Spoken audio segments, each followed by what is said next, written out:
Welcome to Building the Future. Today we have Jim Beach, a keynote speaker, award-winning radio host, and best-selling author. Jim, welcome to the show. Thanks for having me. Yeah, I'm excited.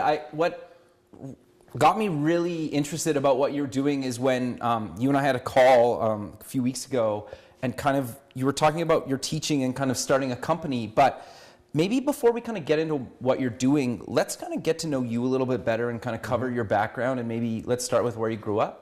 Grew up in Atlanta, Georgia. Okay. Thought I was going to be a Coca-Cola employee for life. And at 26, they showed me the exit. Really? Yes. Okay, so what did you kind of go to post-secondary for? I thought I was going to, be a corporate executive my entire life, so I did the normal MBA route. I got you. I got a master's of Japanese, so I could Really? work for Coca-Cola in Japan. Lived in Japan for several years. How was that? That must have been incredible. I like Japan. I like the Japanese, but I was very, very glad to come home. I was missing trees and things like that. Sure. So worked for the Japanese government for 2 years, doing trade promotions, and was on the big company corporate path. And Coca-Cola decided that I should go be an entrepreneur, and it was a word that I had never heard before. I was an what? What should I do? I had never in my life thought of being an entrepreneur until Coca-Cola suggested it. Okay, so did you kind of have any other jobs post Coca-Cola, or you just started your own kind of company right after that? Well, I became a carpenter, actually. Okay. And was a bum for a while, couldn't decide what to do with my life. Decided to go back to school and get more education and get another master's degree. Okay. And so what was this master's degree in? I was going to become an architect. I was I love architecture, so I was studying to be an architect. Sure. But unfortunately, or maybe fortunately, my parents decided to not help. They said, we love that idea, but get out of our house. And so I had to start a business that could support me during 3 months of work, that I could support myself for the remainder of the year. And so I made a list of all the summertime businesses that I could think of: pool cleaning, landscaping, summer camps, anything that I could think of to put on the list that could support me.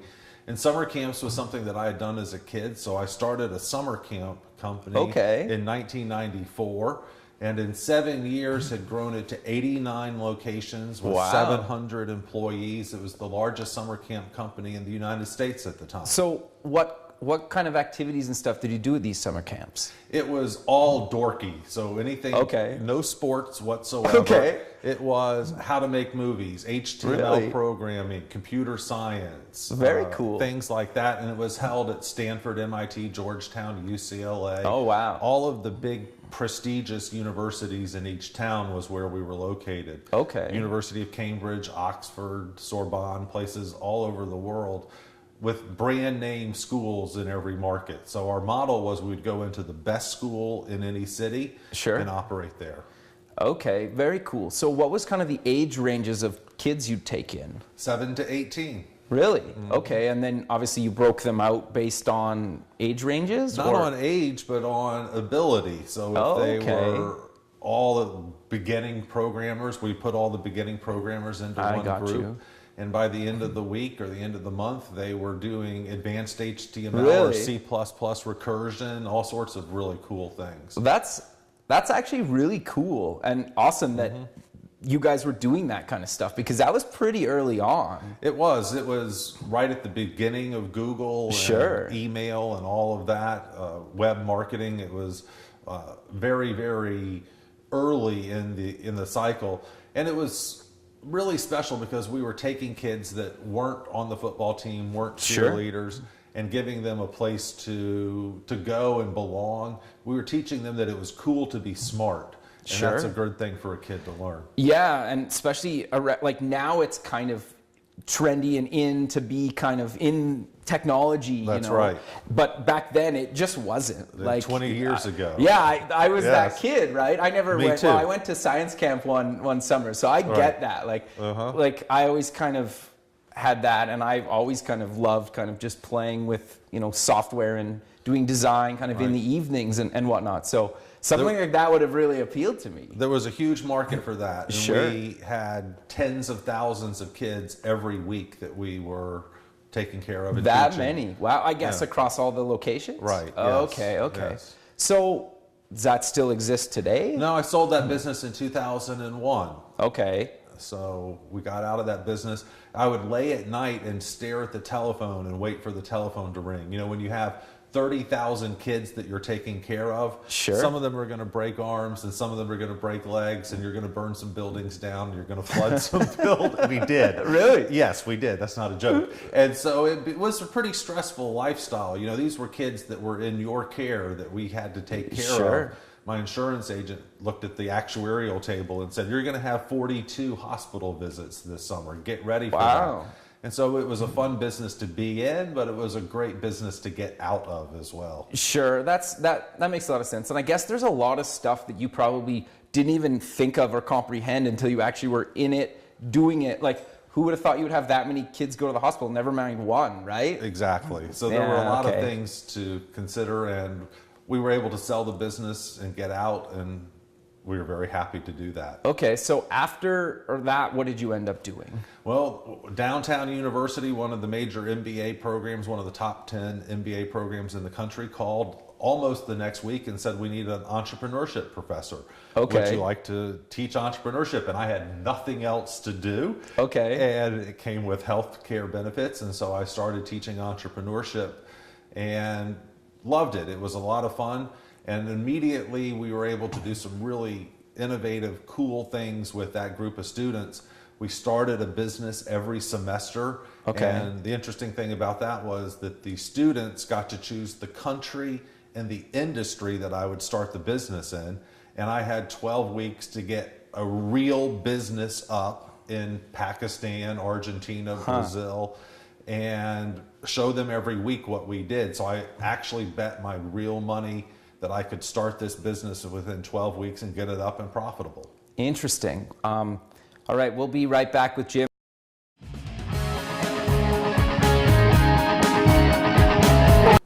Welcome back, Jim. Welcome back. Thank you. So I'm curious to dive a little bit deeper into this, because it seems quite fascinating to me that you basically took 12 weeks, to basically get your class to say, okay, give me a country, give me a business idea. You use your own money. That's right. And you tried to make it profitable? The bet was they got to choose the country and the industry. Okay. And I had to repay all startup capital and make it cash flow positive in 12 weeks. Wow. So how did that go? I guess. Well, I never lost the bet. Really? So 12 semesters in a row, I was successful and did 12 different businesses all over the world. And we developed some rules out of it. And that's Okay. what was sort of useful, is that we never started with more than $5,000. And so that made it Okay. really easy to win the bet. I wasn't investing that much. But Sure. some of the companies ended up doing millions of dollars of sales. Really? Not necessarily in the 12 weeks, but over the Sure. life cycle of the business. And it was fascinating for the students, because on a weekly basis, I would come in and say, well, here was what you challenged, and here's how I went through the creativity process. Here's how I brainstormed, and here's my idea. Next week, I would come in and say, well, I've already found a supplier in Pakistan, so I had to start a Pakistani furniture company. Okay, And so interesting. I spent a week dealing with the United States Embassy, the customer service people there at the embassy. Really? In Pakistan, to find a supplier, someone who could make furniture for us in Pakistan. Then how do you start selling it? How do you build the website? How do you get customers up and running? Sure. And so on a weekly basis, it was moving through a curriculum of normal business procedures, HR issues, finance issues, capital Interesting. issues, marketing, sales, logistics. How do you actually have a shipload of chairs come in? Where are you going to put them?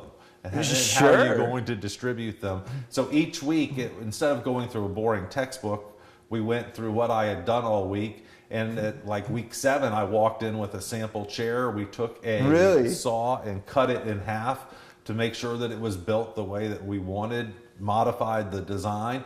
And then 6 weeks after that, we had product starting to arrive. Really? Yes. That's fascinating. So I'm curious, how involved were the students in kind of helping you with that whole kind of process?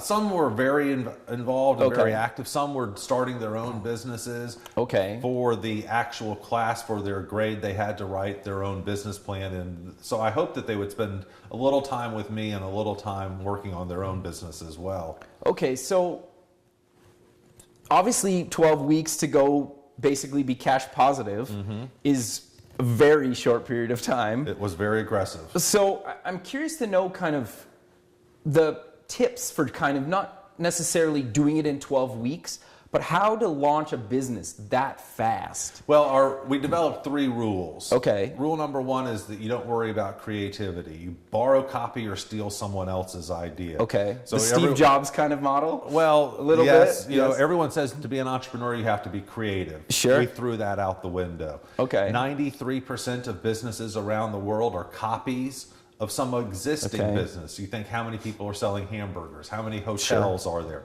If I started a new hamburger joint, would I still be an entrepreneur? Yes. And so we didn't worry about creativity. Rule number 2, as I said a second ago, was $5,000 startup capital. Sure.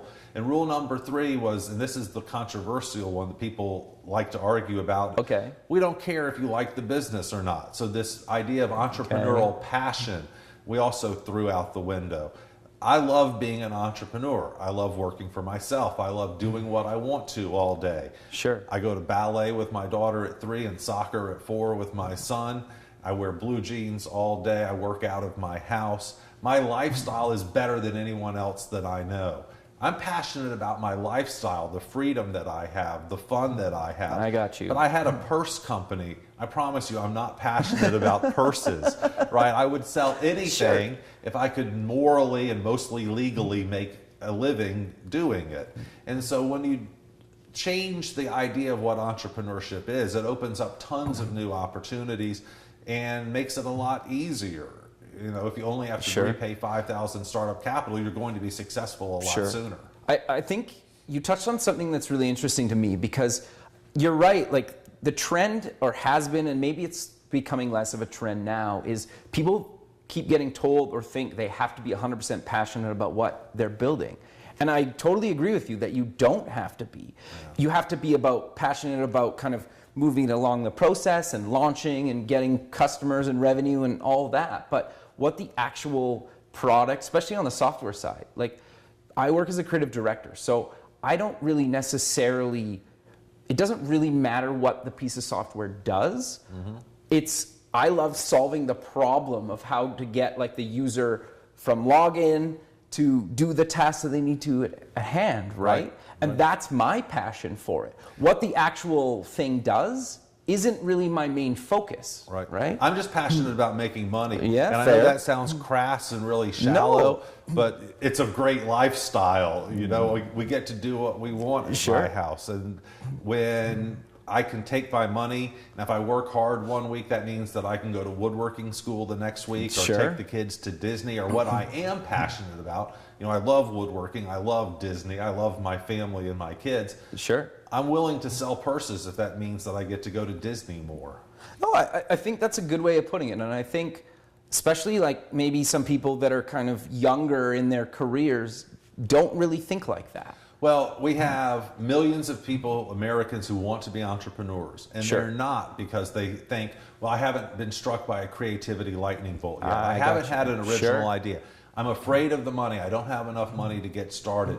Or I can't do that business that I really am interested in because I'm not passionate enough about it. Well, when you throw all of those objections out, it allows millions of new people to be entrepreneurs that weren't going to be entrepreneurs otherwise. It gets them moving down the path of entrepreneurship. And that's what's exciting. I've taken all of the objections of the standard want to be entrepreneur and eliminated them.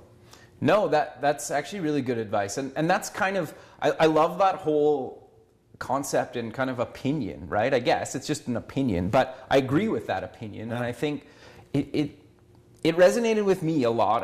And partly why I wanted to have you on the show was to kind of tell that to the audience. And it's like, go start your own business, right? Like, why not? You don't have to be passionate about it. And if, like you said, if you want to travel or take time off or work from home or all those things or a handful of other things, Like figure out how to do that. That's right. That's right. No, I think that's really good advice. So I'm kind of curious to know, how do you, I guess, decide where to move into the next market or next business that you want to start up? Well, because I'm only spending $5,000, I can throw a lot of spaghetti at the refrigerator and see what works. And so I will start in a year 3 or 4 or 5 different businesses and see what I can develop traction with. If I can throw up a website, spend $500 to see if it works, and then let the market tell me if it's interested in that product or not. If it works, if I get traction, I throw more money into it and try to turn it into a real business. So it's not even me that's making the decisions. It's the customers, the marketplace decides what I do. Sure. No, that's really good. And we're going to be right back with Jim Beach. I'm excited to learn more about his School for Startups.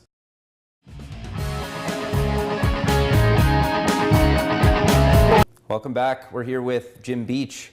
So you have this kind of, well, what exactly is School for Startups? Because it's a couple of things. It is a couple of things. Well, it was started with another bet. I love this. I love this. This is my favorite. I love it.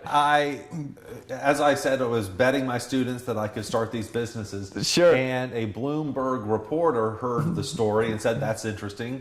And he made me a bet. He said, if I can find a publisher who would like to have a book on this, would you write the book? Sure. Well, a week later, we had a contract with McGraw-Hill. So back up a second here. So how did you meet the Bloomberg reporter?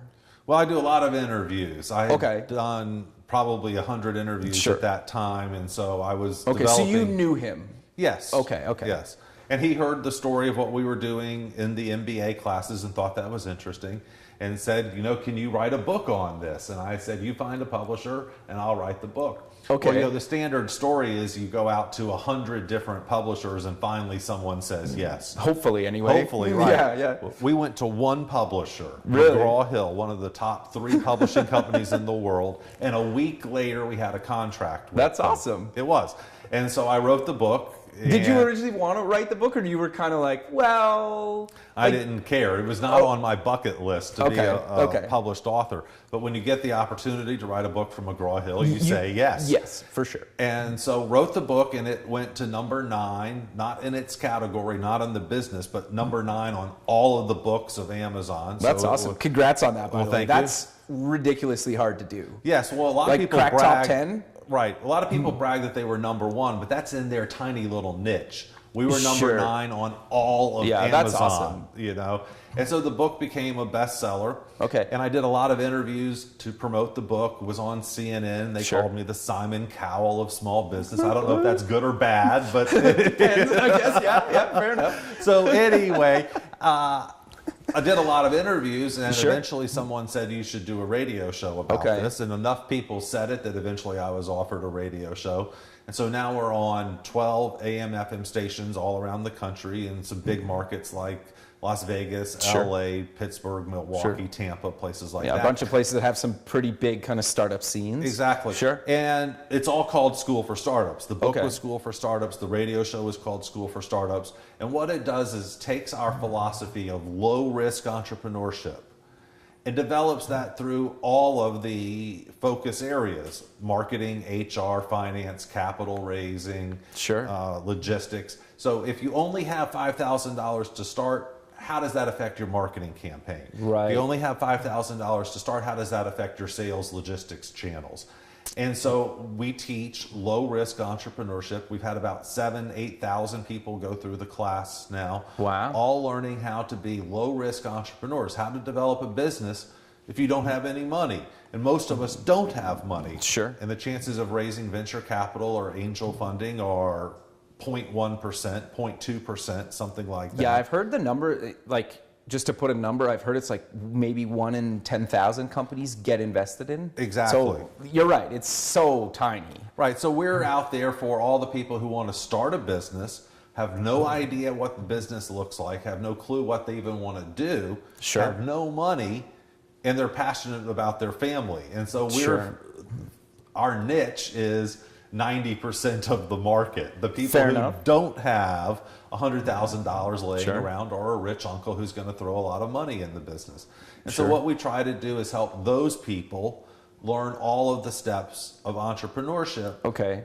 assuming that they have a low-risk paradigm to start with. I got you. So is the steps kind of similar to what you talked about when you were teaching the class, or how, or what's Very. the process for that? Right, so we start off with testing an idea. you Okay, know. so give me some examples of what's a good way to test an idea. I think a lot of people struggle with that. Well, it's very simple. Go talk to 100 people. You know, Okay, if you're in that industry?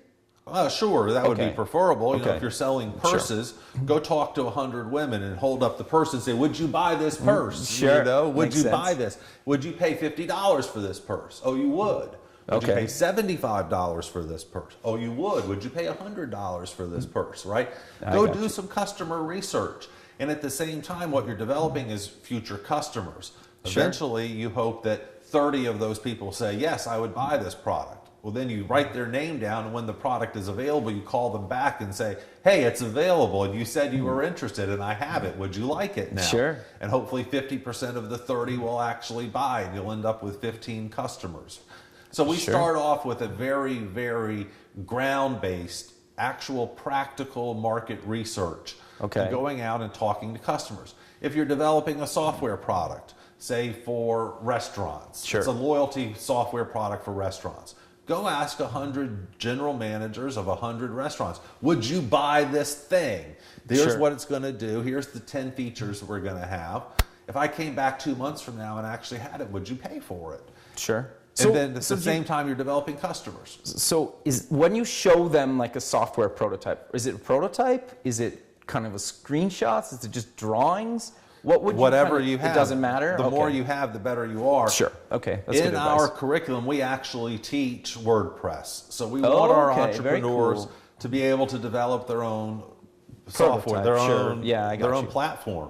And with so many templates available for $79 now, Yep. the ability to become a WordPress Yep. viable entrepreneur is like 100%. You can teach someone WordPress in a weekend. Yep. And so that we've thrown that into the curriculum. And at that point, we're saving you $10,000, $20,000 If not more. website development Yep. cost. And hopefully you can do it yourself and become your own web developer, which again is Interesting. part of our low risk philosophy. I got you. Teaches you a great skill along the way. And so assuming all of that, we hope that you can take a actual working website to the GM and say, I got you. "Here's what it looks like. What do So you you're think?" you're giving them version 1 basically, which Exactly. is awesome. So That's you've right. gone from nothing to version 1 in how long, roughly? 3 or 4 weeks. Jeez, that's awesome. Yeah. So even quicker than the 12 weeks. Well, that's just to get the first product up Sure, and running. And sure. then after that, we have a sales process and we develop a marketing system and Okay, so all of the normal pieces of a business. Right. So I'm curious to know some tips kind of on the sales and marketing side of things. I think a lot of people struggle with that. And my personal opinion is I think 80% of having a successful business is in sales and marketing. Well, I'd say it's 100%. Wow, okay, You even know, better, I mean, yeah, if there you you go. can't sell it, you're not successful, Sure. right? I mean, that's sort of Sure. a requirement. I don't think people do the basics enough. Okay, Getting what are on the those? telephone and calling up 50 Cold calling. business. Sure. Okay. Going out to trade shows and not necessarily having a booth, but just wandering around Sure. the trade show and stopping people in the aisle and say, "Hey, I saw you were over at that loyalty booth. Here's a different product. Are you interested in this?" You know, it's about being aggressive. And so I don't think that entrepreneurs can be introverts. And that's one of my big things Sure. as a person. I'm an introvert, but I learned pretty quickly that no one buys stuff from an introvert. You have to go out there and push it. Sure. So one of our other rules is that you need to make 30 sales calls a day.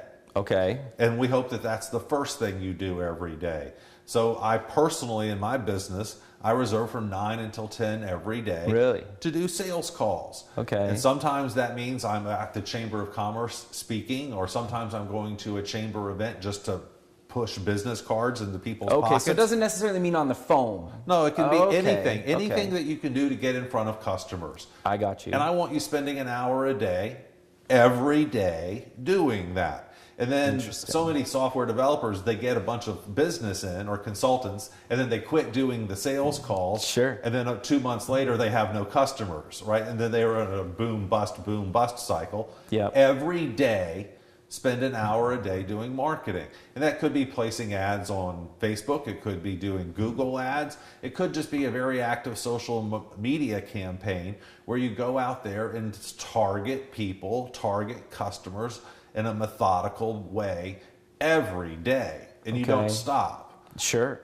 So do you personally take different days of the week and say, well, today I'll do social media, tomorrow I'll try to go to a networking event? Like, I get that. Right. If you're going to an event, it could be Monday this week and Wednesday the following week. That's right. But do you kind of have different days of the week? You say, I focus on, say, making some calls, I'll go to a networking event, and then maybe I'll do some social media one of those days? Or how do you kind of split that up? Well, I do have, I do a very active speaking career now. So Sure. I speak 2 or 3 times a week, so that throws things off. Sure. And I do a radio show every day. Sure. So some things do get forced into the weekend, and so I do spend Sunday afternoon in front of the television watching football or watching ice skating with my wife if she's there, whatever she Sure. likes. And I do the entire week of social media on Sunday afternoon. Okay. The automation software like Hootsuite, Yeah, I love Hootsuite. Yeah. things like that allows you to set up 5 tweets every day, and it's going to happen if you're at an event or not, right?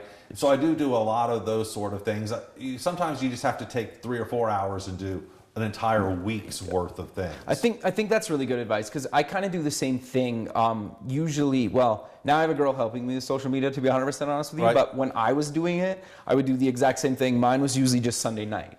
And I would plan the entire week, and then every Sunday, unless I was traveling or something, I would do the entire week, schedule my tweets and shows and whatever I needed to talk about that week. Because it saves so much time. Well, you just have to compartmentalize. You can't necessarily do it every day. Sure. And I don't want to do it every day either. Sure. So do you take one day off a week or no?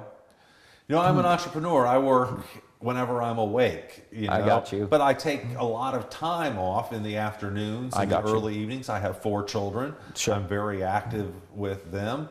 I take weeks off. We went to Disney about a month. Sure. Maybe let's close the show with kind of mentioning where people can get more information about you and kind of the School of Startups.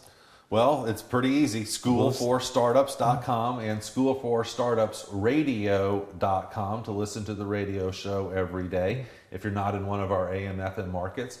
And you can find me on that Twitter thing at Entrepreneur Jim.